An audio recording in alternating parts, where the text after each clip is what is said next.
donc li waral tey journée bi mooy sensibiliser d'abord population de Diourbel pour ci Covid bi sensibiliser leen ñoom ñëpp wax leen ne donc Covid bi réalité la lu am la te mu ngi ci dëkk bi particulièrement mu ngi ci quartier Cheikh Anta mu ngi ci sunu koñ bii looloo waral ñu xëy tey ànd taxawu Njaareem mouvement ànd taxawu Njaareem organiser journée de sensibilisation pour la Covid-19.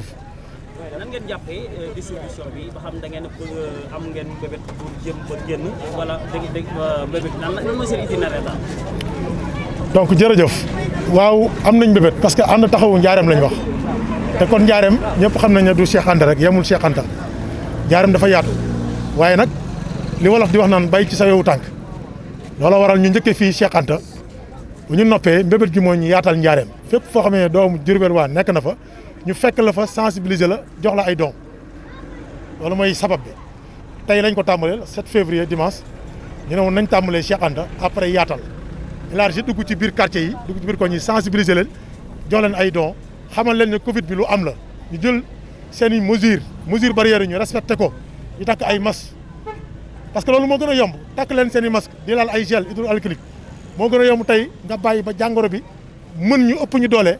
bu ñëpp xam nañ ne sunu médecins yi ay jàmbaar lañ mais bu am na fu feebar bi toll attanuñu ko duñu ko attan parce que amuñu ay moyens léegi nag le fait que muy toll foofu balaa ñoo xaar muy toll foofu looloo waral ànd taxawu Njaareem jóg pour sensibiliser askan wi parce que ànd taxawu Njaareem ci actuel lay dox jaaroon nañ fii ci mbënn mi inondation yi ànd taxawu Njaareem def na ci liggéey bu am solo boo xamante ne bii 35 maisons yoo xam ne ndox bi impacté na la noonu ñu génn seen i kër loolu ànd taxawu Njaareem ànd naag ñoom ba jàppale leen ba ndox mi génn seen i kër jàppale leen ci ay dons. recensé nga ay kër daan ngeen ay yenn kër yu nga xamante ne war ngeen leen a jox masque mën ngeen a xam si xayma ñaata kër la doon ak tamit valeur li ngeen jënd pour joxe ñaata. waaw recensé nañ ay maisons lu ci tolli 300 maisons recensé nañ ko fi au niveau de Cheikh Anta 300 maisons pour war leen a dem fekk leen fi ñu nekk sensibiliser leen jox leen ay dons. donc xayma gi nag liñ ci def toll na ci 1,2 million et quelque yoo xamante ne jënd nañ ko ay dons am ñu ci àndal ñu jàppale bonne volonté yi ñu jàppale yoo xam ne ñu ngi ci ndax ñun yàlla daf ñu suturaal ba saa yu ñu jógee pour song benn liggéey am initiative bi dafa am ay bonne volonté yoo xam ne nii bu ñu leen ko waxee rek automatiquement dañuy def réaction jàpp ci mënuñu ñàkk ba ñu cité ku ci mel ni colonel Ousmane Faye nekk ci suñu biir bokk ci mouvement bi nag membre la ñuy sant nag membre bi yëpp nag mouvement bi membre yëpp ku ci nekk itam wax dëgg yàlla maa leen di sant en tant que coordinateur mouvement ànd taxawu Njaareem ndax saa yu ñu jógee organiser dara suñu ko waxtaanee fi ñu ko war a waxtaanee ba ñu publier ko ñëpp a ci dugal seen doole membre yëpp ku ci nekk def nga ci sa doole sa kàttan ak sa xel. dons yi lan ak lan. dons yi lu ci mel ni savon eau de javel madar ak ay masque ak ay gel hydroalcoolique yi ma téye moom la ñu fas yéene jox nit ñi. kenn nattable wul seen taxawaay ci Diourbel ndax xalaat ngeen benn bis récupération politique wala yu mel noonu. non li wér te wér mooy politique bi ñuy def ñun képp kuñ ci fekk parce que ñun suñu politique Njaareem rek ñu ñor développement wu Diourbel jàppale suñu gox. léegi nag vision bi nga xam ne ñun am nañ ko pour politique boo xam ne politique de développement la am ko social développement ci loolu la ñuy yëngu képp koo xam ne dem nañ ba jàpp ne am nga tey volonté bi nga xam ne ñun moom la ñu am. pour taxawu doomu Njaareem parce que mooy ñor parce que mënuñu wax ànd taxawu Njaareem ba noppi di reculer ci leneen mënut a nekk bu ñu nee ànd taxawu Njaareem gis koo xam ne Njaareem la ñor ñu xool sa bilan mu doy ñu xam ne Njaareem moo ñu lay nga taxaw ci askan wi seen i soxla ak seen i jafe-jafe pare nañu pour ànd ak yow ci xeex boobu pour Njaareem pour intérêt wu Diourbel. lan mooy kàddu gu donc kàddu gu mujj gi mooy sant di gërëm bu baax di gën a ñaaxaat encore une fois parce que loolu moo waral bés bi tey. mooy di ñaaxaat nit ñi ñuy sol seen i masque di soriante lu mot 1 mètre dandante bàyyi xew yi ñuy dem bàyyi bañ a def affaire bi ne ko affaire u ndiw la wala diw parce que bàyyi réseaux sociaux yi ñuy déglu ñu ñuy influencé di ñu jaxase suñu xel ñu xam ne feebar bi lu am la bu ñu ko jiiñ feebar bi du feebaru état dañu bàyyi xel loolu parce que lu jaaxal bitim réew jaaxal tubaab yeeg ñëpp du feebaru état bu ñu ko askanale benn état wala président de la république feebar bi ñun ñëpp dañoo war a jël suñuy matukaay déglu kilifa yi ak spécialistes yi liñ ciy wax ñu respecté mesures barrières yi loolu la ñuy ñaax ñëpp ñu moytu kenn ku ci nekk toog sa kër boo xamee ne boo jógee dox loo xam ne amul farata amul njëriñ nga toog sa kër ñu moytu xew yi ak dajaloo yi joxante loxo yi ñu bàyyi ko ñu bàyyi loolu éviter ko parce que loolu moom virus bi ci loolu lay topp. waaw ñàkk yi moom li ñu ciy wax mooy duñ ci wax lenn lu mooy nañu toog déglu bañ a déglu réseaux sociaux yi comme ni ma koy waxee parce que réseaux sociaux yi lu tas ci dëkk bi ñenn ñee ko tas am na ñuy wax lu baax am na ñuy wax leneen nañu toog déglu suñu spécialistes yi parce que am na ñoo xam ne seen xam-xam ci la màcc bu ñu leen dégloo yaakaar naa ne ñooñu duñu jaay seen askan ci li ma jàpp mooy li ñu jàngoon dañ koo waatoon taxaw ne dinañ respecté li nga xam ne moom lañ jàngoon ba yàlla def ñu doon ay médecins nañu toog déglu leen techniciens yi bu ñàkk yi ñëwee lu ñu ci wax ñu jëfe ko nañu ko topp bu ñu déglu benn nit. Aujourd'hui, nous nous sommes rencontrés dans l'optique de notre stratégie politique, mais aussi dans la logique de continuité de notre feuille de route qui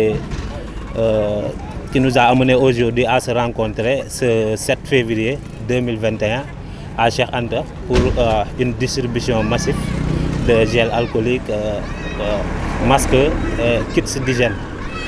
Aussi sensibiliser et accompagner les populations à respecter les mesures barrières qui nous ont été édictées pour une lutte farouche et dure du Covid. Quels sont vos cycles? Pardon, excusez-moi. À qui sont destinés Ces kits, oui. Ces kits seront destinés à la population, à la localité. C'est quelque chose qui a été colporté et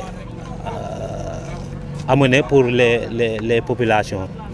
C'est composé, comme j'ai eu à le dire, de kits d'hygiène.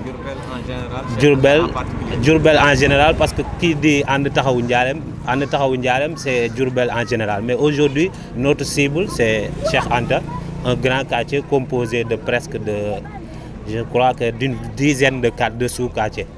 Aujourd'hui, on est là pour avoir un raffermissement et être près des populations pour les accompagner à riposter parce que l'heure est grave actuellement. D'une valeur de combien après la distribution des kits? On a eu une valeur de 300 kits parce qu'on a eu à sensibiliser 300 familles. Parmi eux, il y avait des familles qu'on a eu à accompagner durant les inondations. Mais actuellement, on a rajouté d'autres familles pour combler le quartier. Le tout, c'est 300 familles qui ont été sensibilisées. Donc, c'est 300 kits qui ont été mis. Le coût en matière de CFA?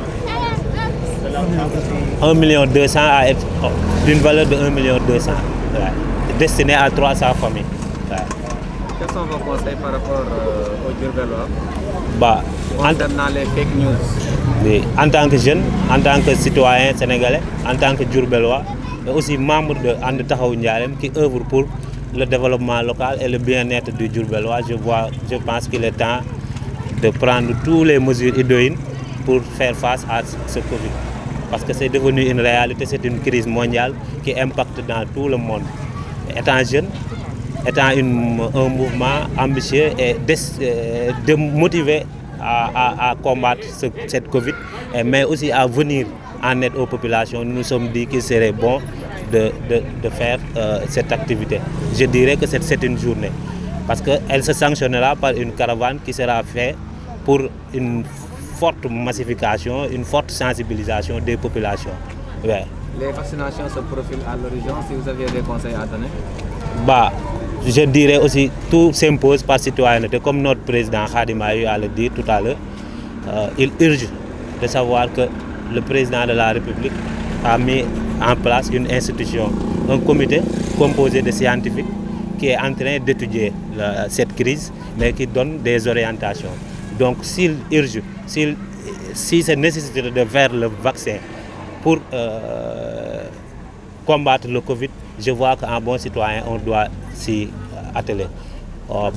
Se ranger à la logique des politiques publiques aussi fait partie du patriotisme. Et c'est un problème qui nous incombe tous, donc il est bon de participer et d'amener sa couche, comme on a eu à le faire aujourd'hui, venir accompagner les autorités locales qui sont là et dans cette lutte de COVID, contre le Covid-19. Pensez-vous un jour ou l'autre à une récupération politique? Récupération politique, dans quel cadre, je dirais? Par exemple, Politique avec un leader? Accompagner un leader? Oui, vous savez, on est dans un terrain qui est un peu complexe. Mais à la base, nous nous sommes rencontrés On s'est dit qu'on a beaucoup de problèmes. On a des problèmes d'électrification, on a des problèmes d'assainissement, on a des problèmes, beaucoup de problèmes même qu'on peut énumérer. Là, on s'est dit qu'aujourd'hui, en tant que jeunes, il est temps d'amener notre force, notre pensée, notre expérience et tout pour, au service de cette population qui est les Diourbellois.